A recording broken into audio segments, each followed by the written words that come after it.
جیسا کہ خداوند متعال نے فرمایا انما المؤمنون اخوہ، مؤمنین آپس میں ایک دوسرے کے ساتھ بھائی ہیں، لہذا عید غدیر کے دن اسی اخوت اور برادری کو ایک خاص عقد کے ذریعے، ایک خاص عہد و پیمان کے ذریعے مضبوط کیا جاتا ہے، اور اس میں چونکہ اسلامی اخوت و برادری کے حقوق زیادہ ہیں تو لہذا اس عقد اخوت میں ان تمام حقوق کو ثابت کیا جاتا ہے۔ اور ایک بہت بڑا فائدہ یہ ہے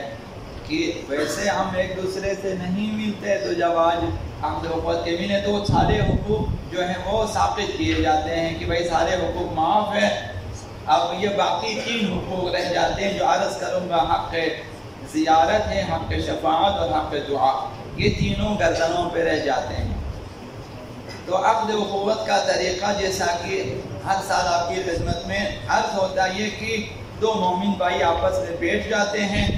اور ایک دوسرے کے ہاتھ تھام لیتے ہیں اور ایک طرف سے شروع کیا جائے، جو بھی کہے خاص فرق نہیں پڑتا، یا پہلا یا دوسرا۔ وَأَخَيْتُكَ فِي اللَّهِ، یہ اقرار کرتا ہے کہ میں راہ خدا میں اللہ کے خاطر تجھے اپنا بھائی بناتا ہوں۔ وَصَافَيْتُكَ فِي اللَّهِ، راہ خدا میں تمہیں صمیمی دوست بناتا ہوں۔ وَصَافَحْتُكَ فِي اللَّهِ، اور راہ خدا میں تجھ سے مصافحہ کرتا ہوں، ہاتھ ملاتا ہوں، میں دست اخوت دے دیتا ہوں۔ وَأَعَدْتُ اللَّهَ وَمَلَائِكَتَهُ وَكُتُبَهُ وَرُسُلَهُ وَأَنْبِيَاءَهُ وَالْأَئِمَّةَ الْمَعْصُومِينَ عَلَيْهِمُ السَّلَامُ، میں عہد کرتا ہوں اللہ سے، اللہ کے فرشتوں سے، اللہ کی کتابوں اور اللہ کے نبیوں اور ائمہ اطہار سے، میں عہد کرتا ہوں علی انی ان کنت من اہل الجنت والشفاعہ، اگر خداوند متعال نے مجھے قیامت کے دن حق شفاعت دیا، اگر خداوند متعال نے مجھے اہل جنت بنایا کہ میں جنت میں جا سکوں گا، وَأُذِنَ لِي بِأَنْ أَدْخُلَ الْجَنَّةَ، اگر اجازت ملی مجھے کہ جنت میں داخل ہو جاؤ، تو پھر یہ وعدہ کرتا ہوں کہ لا ادخلها الا وانت معی، تو میں تیرے بغیر جنت میں نہیں جاؤں گا۔ تو وہاں خداوند متعال اسے حق شفاعت دے دیتا ہے، پروردگارہ یہ میرا دینی بھائی ہے اور جو ہے ولائی بھائی ہے، اس کے ساتھ میں نے عقد اخوت جاری کیا ہے اور حق شفاعت نے میری گردن پہ مجھے اجازت دی ہے جنت میں جانے کی، تو اسے بھی اجازت ملنی چاہیے۔ خداوند متعال اس جو ہے عید ولایت کے موقع پر جو عقد اخوت آپ نے جاری کیا، اس کے صدقے میں کل آپ کی شفاعت قبول ہوگی اور آپ اپنے دوسرے مومن بھائی کی بھی سفارش کر کے اسے جنت میں لے جا سکیں گے۔ اب جب یہ عہد نامہ پڑا 2-3 جملوں پر مشتمل ہے، تو دوسرا بھائی اسے قبول کرے گا، تو جو ہے کہے گا کہ قبل تمہیں قبول کافی ہے، ایک نے ایجاب دوسرے کی طرف سے قبول، یہ عقد اخوت جاری ہوا،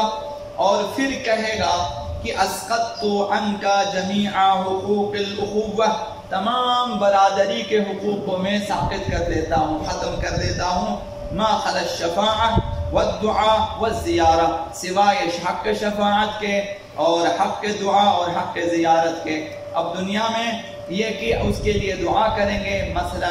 یہی کہ جو ہے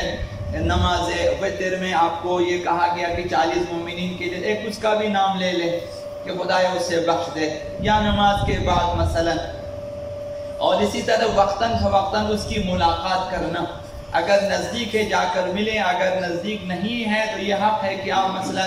اس وقت وسائل بہت زیادہ ہیں کہ آپ ویڈیو کال کے ذریعے بھی اس سے ملاقات کر سکتے ہیں، حال احوال پرسی ہونی چاہیے۔ اور جو ہے تیسری چیز قیامت کے دن حق شفاعت ہے۔ تو لہٰذا چند احکام ہیں اس سلسلے میں جو جلدی میں عرض کرنا چاہوں گا۔ عورتیں جو ہیں آپس میں مردوں کی طرح یہ عقد جاری کر سکتی ہیں یا نہیں؟ حضرت آیت اللہ سیستانی نے فرمایا کہ اس میں کوئی اشکال نہیں ہے، عقد اخوت صرف ایک دعا ہے، اس سے ان کے مابین کوئی نسبت قائم نہیں ہوتی ہے، رشتہ داری قائم نہیں ہوتی ہے، البتہ یہی نسبت اخوت پیدا ہو جاتی تو یہ بہنیں بن جائیں گی آپس میں، اس میں کوئی اشکال نہیں ہے۔ حضرت آیت اللہ مکارم اور حضرت آیت اللہ سید سعید حکیم انہوں نے فرمایا کہ عورتیں آپس میں عقد خواہری جاری کر سکتی ہیں، لیکن مرد اور عورت کے درمیان یہ حرام ہے۔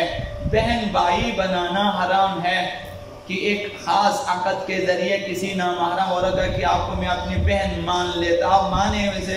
جو ہے مومنین مومنات آپس میں ایک دوسرے کے مثلا ہے، لیکن یہ کہ اس کو خاص بہن بنانا یہ ٹھیک نہیں ہے، عقد جاری نہیں ہو سکتی ہے۔ حضرت آیت اللہ خامنئی، حضرت آیت اللہ مظاہری، حضرت آیت اللہ نوری حمدانی، ان کا فتویٰ ہے کہ عقد اخوت صرف مردوں میں قائم ہو سکتی ہے، عورتوں میں نہیں۔ دوسرا مسئلہ،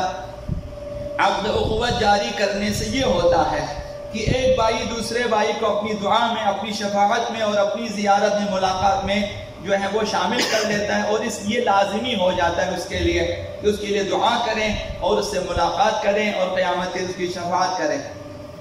یعنی انسان عقد اخوت کے ذریعہ رحمت و رضوان الہی کی طرف ایک قدم اور بڑھ جاتا ہے۔ ایک خاص بہانہ ہے اس عید ولایت پر خدا متعال نے ہمارے ہاتھ میں دیا، اسی عقد اخوت کے بہانے تم ایک دوسرے سے ملیں گے، ایک دوسرے کے لیے دعا کریں، قیامت کے دن شفاعت کریں گے، رحمت خدا شامل حال ہو جائے گی۔ لیکن جو ہے کوئی نسبی یا رضاعی بھائیوں کی طرح محرمیت پیدا نہیں ہوتی ہے، لہذا جب مسلمان آپس میں عقد اخوت جاری کریں تو یہ خیال رہے کہ ایک دوسرے کی بہنوں کو، ماؤں کو محرم نہ سمجھیں، اب وہ محرم نہیں ہے کہ بھئی ہمارے جو ہیں سیغہ برادر لہذا اس کی بہن ہمارے لیے محرم ہے کہ ہم شادی نہیں کر سکتے، شادی کر سکتے ہیں، رشتہ لے سکتے ہیں، رشتہ دے سکتے ہیں، یہ کوئی نسبت قائم نہیں ہوتی ہے محرمیت کے حوالے سے، یہ کوئی ممانعت نہیں ہے۔ صیغہ اخوت کا عربی میں پڑھنا ضروری نہیں ہے، کسی بھی زبان میں مفاد الجنان کھولیں، ترجمہ موجود ہے، پڑھیں، یہ ہو سکتا ہے۔ لہذا اخوت کا معنی صرف برادری نہیں ہے، وسیع معنی میں خواہری کو بھی شامل ہے، لہذا عورتیں بھی کر سکتی ہیں۔ اسی لیے جب عورتیں بعض فقہا کے نزدیک جب جائز ہیں کہ عقد خواہری جاری کریں تو لہذا ان کے لیے بھی یہی احکامات ہیں کہ انہیں بھی چاہے ایک دوسرے کے لیے دعا کریں، قیامت میں شفاعت کریں اور دنیا میں ایک دوسرے سے ملاقات رکھیں۔ حضرت آقا رسول خدا صلی اللہ علیہ وسلم انہوں نے بھی کئی مواقع پر جو ہے مواخات جاری کیا، عقد اخوت جاری کیا، تو وہاں پر مدینہ میں جب عقد مواخات جاری کیا تو اپنی بیٹی حضرت سیدہ کائنات فاطمہ زہرا سلام اللہ علیہ